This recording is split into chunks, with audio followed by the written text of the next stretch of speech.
নমস্কার, আমি শ্রী রাজীব শাস্ত্রী, রাজীব রয় অ্যাস্ট্রোলজি চ্যানেলে আপনাদেরকে স্বাগত। আশা করি আপনারা ভালো আছেন। আপনারা জানেন সাপ্তাহিক রাশিফলের পাশাপাশি আমি কিন্তু মাসিক রাশিফলটাও দিয়ে থাকি। আজকে আমি এসেছি বৃশ্চিক রাশি সেপ্টেম্বর মাস কেমন যাবে তার একটা আগাম আন্দাজ দেওয়ার জন্য। ভিডিওটি পুরোপুরি দেখবেন।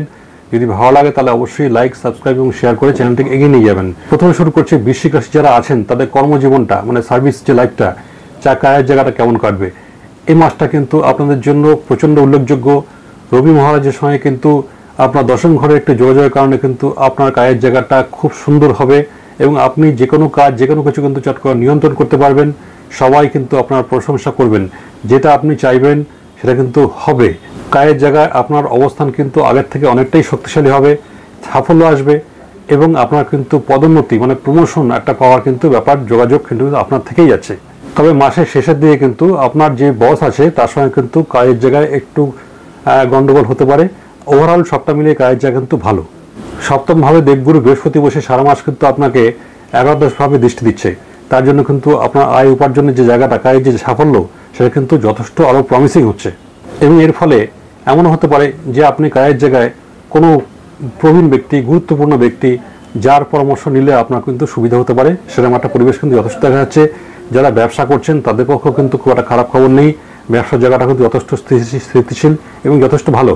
যারা ব্যবসা করছেন তাদের কিন্তু মাসের প্রথম দিকটা মানে মাঝামাঝি সময় পর্যন্ত একটু সমস্যা থাকতে পারে, কিন্তু 18 তারিখের পর থেকে কিন্তু এই সমস্যা অনেকটাই কমে যাচ্ছে। যদি আপনি গভর্নমেন্ট সেক্টরের সঙ্গে কোনো রকম ব্যবসার সঙ্গে যুক্ত থাকেন, সেক্ষেত্রে কিন্তু আপনার ব্যবসার জায়গাটা কিন্তু আরও আপনার পক্ষে সুবিধাজনক হবে, লাভজনক হবে এবং ব্যবসার কারণে কিন্তু আপনাকে বাড়ির থেকে কিছুটা দূরে মানে বাড়ির পরিবেশ যেরকম তার থেকে কিন্তু অন্য পরিবেশে যাতায়াতের কিন্তু একটা সুযোগ তৈরি হয়ে যাচ্ছে। আর্থিকভাবে যে বিষয়টা, দেবগুরু বৃহস্পতির সঙ্গে প্রথম, দ্বিতীয়, তৃতীয় এবং একাদশ ভাবের সঙ্গে যোগাযোগের কারণে কিন্তু আপনার একদম ডাউন মানে বৃহস্পতির দৃষ্টিতে আপনার আয়ের জায়গাটা কিন্তু একদম ওপেন হয়ে যাচ্ছে, খুলে যাচ্ছে। এই সবটা মিলিয়ে কিন্তু আপনার জায়গাটা ভালো। আগামী মাসে কিন্তু আপনার কোথাও ঘুরতে যাওয়ার সুযোগ থাকছেই। আপনার 8th হাউসের সঙ্গে মঙ্গলের যোগাযোগের কারণে কিন্তু আপনার এই আয়ের মাত্রাটা আরও বাড়বে এবং যে কোনো অচেনা সোর্স থেকে যে টাকা আপনি আশা করেননি সেরকম সোর্স থেকে কিন্তু আপনার কিছু উপার্জন চলে আসার সম্ভাবনা কিন্তু থাকছে। আপনার 11th হাউসের সঙ্গে কিন্তু শুক্র এবং কেতু মহারাজের একটা যোগাযোগের কারণে এই যে বললাম গুপ্তভাবে যে আয়ের একটা সম্ভাবনা, সেই সম্ভাবনা কিন্তু আরও প্রবলতর হচ্ছে। সুতরাং এই ব্যাপারটা একটু মাথায় রাখবেন, তাহলেই সব ঠিকঠাকভাবে চলবে। অবাক হওয়ার কিন্তু কোনো ব্যাপার নেই। আপনি চাকরি বা ব্যবসা যাই করুন না কেন, 23শে সেপ্টেম্বরের পর থেকে কিন্তু বুধের সঙ্গে একাদশ ভাবের আরেকটি যোগাযোগের কারণে কিন্তু আপনার সফলতার মাত্রা কিন্তু আরও বহুগুণ বৃদ্ধি পাওয়ার কিন্তু একটা সম্ভাবনা রয়ে যাচ্ছে। তাহলে সবটা মিলিয়ে দেখা যাচ্ছে আপনার আর্থিক যে জায়গাটা, ব্যবসা চাকরিজীবী যেই যাই করুন, আপনার কিন্তু যথেষ্ট আগামী মাসে স্ট্রং।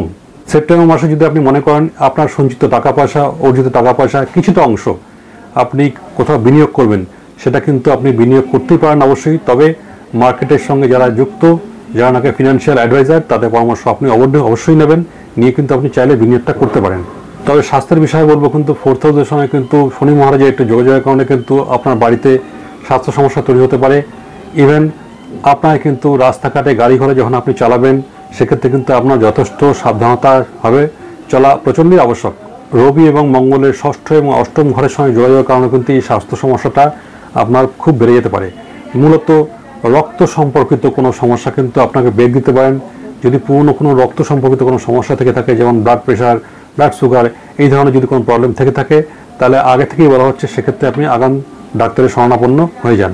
মাসের শেষ দিয়ে কিন্তু আপনার স্কিন সম্পর্কিত কোনো সমস্যা চলে আসতে পারে। স্কিন অ্যালার্জি, র্যাশ, দাগ বা কোনো চর্মরোগ, জটিল রোগ, চর্মরোগ আর কি, সেই ব্যাপারটা কিন্তু আপনি মাথায় রাখবেন। যারা প্রেমজ সম্পর্কে আছেন, পঞ্চম ভাবের সঙ্গে কিন্তু রাহু মহারাজ এবং একাদশ ভাবের সঙ্গে কেতু মহারাজের সঙ্গে কিন্তু যোগাযোগের কারণে আপনাদের সেপ্টেম্বর মাসে কিন্তু প্রেমজ সম্পর্কটা সামান্য ওঠানামা করলেও ওভারঅল কিন্তু ভালো। একে অপরের প্রতি কিন্তু আপনারা অনুরক্ত হবেন এবং একে অপরের সঙ্গে যোগাযোগ করতে যাবেন। সবটা মিলে খুব রোমান্টিক। এর ফলে কিন্তু আপনারা একে অপরের মধ্যে খুব যথেষ্ট বন্ডিং আবদ্ধ হবেন। তবে একটা কথা বলে দেওয়া হচ্ছে, যাই করুন ব্লাইন্ডভাবে মানে অন্ধভাবে কিন্তু কিছু করতে যাবেন না, সেক্ষেত্রে আগামী দিনে কিন্তু আপনাদের সমস্যা বাড়লেও বাড়তে পারে। যারা বিবাহিত জীবন পালন করছেন তাদের 7ম ভাবের অধিপতি শুক্র যেহেতু একাদশ ভাবের সঙ্গে যুক্ত থাকছেন, সেই কারণে কিন্তু আপনাদের বিবাহ জীবনটা সেপ্টেম্বর মাসটা যথেষ্টই ভালো, তাৎপর্যপূর্ণ এবং খুব সুন্দর রোম্যান্স এবং একটা ভালো পরিবেশের মধ্যে কাটাবেন। এবং এমনও হতে পারে কিন্তু আপনার স্বামী হলে স্ত্রী বা স্ত্রী হলে স্বামীর দ্বারা কিন্তু কিছু অর্থ উপার্জন মানে আয় যোগ কিন্তু সেপ্টেম্বর মাসে যথেষ্টই প্রবল।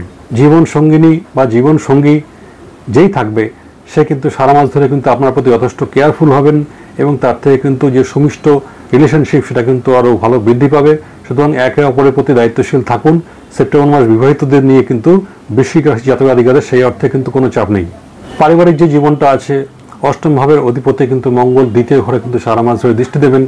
তার ফলে কিন্তু আপনার বাড়ির যে পরিবেশটা সেই জায়গাটা কিন্তু কিছু সমস্যা তৈরি হতে পারে। একটা উত্তপ্ত পরিস্থিতি, রাগারাগি, ঝগড়াঝাটি কিন্তু এরকম একটা ক্ষেত্র তৈরি হলে হয়ে যেতে পারে। তবে যাই হোক, হাজব্যান্ড হলে ওয়াইফ, ওয়াইফ হলে হাজব্যান্ড, কিন্তু এই যে গণ্ডগোলটা তৈরি হবে সেক্ষেত্রে কিন্তু সেটা মিটমাট করার জন্য তিনি যথেষ্ট সদর্থক ভূমিকা পালন করবেন। আপনার 4th হাউসের সঙ্গে কিন্তু শনি মহারাজের একটা যোগাযোগ কারণে কিন্তু সেই জায়গাটা কিন্তু অশান্তি পরিবেশ তৈরি হলে হতে পারে। মূলত বাড়িতে প্রবীণ কোনো সদস্য থাকলে তাদের কিন্তু হেলথ ইস্যু আসা অসম্ভব কিছু নয়। বাবা মা যদি বয়স্ক কেউ থাকেন সেক্ষেত্রে দেখুন তাদের হেলথ ইস্যু আসতে পারে। যদি আসে সেক্ষেত্রে আগাম ডাক্তারের শরণাপন্ন হয়ে যান, তাদের হেলথের দিকে খেয়াল রাখুন।